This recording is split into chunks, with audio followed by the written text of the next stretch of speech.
Hey, happy Tuesday morning, everyone. Meteorologist Joe Martucci here. You want to make sure you limit your burning outside on Tuesday and Wednesday. And also make sure when you're driving too, you don't want anything that causes sparks to fly because they can create wildfires. And those wildfires can spread pretty quickly today due to the combination of low humidity, gusty winds, and a drying ground. We will be dry for most, if not all, of our Tuesday here. Some sunshine to start, but then we get some clouds to move in, especially in Ocean County, where I can't completely rule out a brief shower. Now, as we go deeper into the afternoon and the evening, we do start to clear out. Those clouds stay in the northern part of the state, and then we're mainly clear for our Tuesday night and right into Wednesday as well, as those clouds, they stay in Taylor Hamland. And then we go into Thursday here at midnight, and you see that clear sky as well. Gusts will be a little bit breezy today here. We're talking about gusts in the 30s to up to 40 miles an hour here. So it's enough to knock over your garbage can, topple it down the street a little bit, but not enough to cause any power outages. It's not that kind of strong.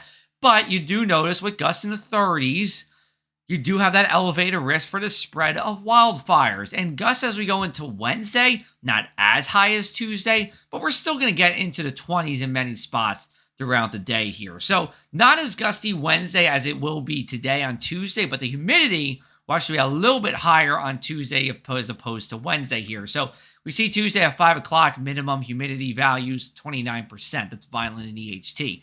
Let me take you now over into Wednesday, though, and show you what we have here. Minimum humidity values during the afternoon, well, they'll be getting into the mid-20s here. You see that at 5 p.m. here.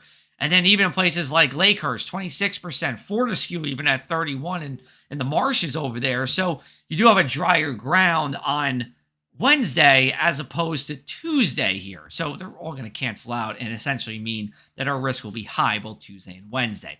Tuesday morning numbers going from the upper 40s to around 50 degrees into the mid 50s by 10 a.m. Now Tuesday, you might say, oh man, it's a chilly day out. Well, actually, it's really just about seasonable for most of the area. The only exception is the Ocean County beaches. That's a little bit above average, but overall, this is where we should be for the middle of April here. Now we go into Tuesday night. Lows will be in the upper 30s inland, mid 40s at the coast here with a crystal clear sky. There is a low potential for frost well inland here. We'll track it as we go on throughout the day. And then Wednesday, beautifully bright. Temperatures in the low 60s everywhere. That westerly wind is going to kick out that sea breeze. It's also going to keep that risk for wildfires elevated, though, with that very low humidity. Now, as we go throughout the week, we go from a cooler setup here where we have an area of lower pressure aloft into a warmer setup late in the week where we have a milder air mass due to a ridge of high pressure that builds in. And when you put it together in a 7-day forecast, well, it just looks like this. Mid to upper 70s on Thursday, and then 85 for Friday. Summer lovin' is back in South Jersey.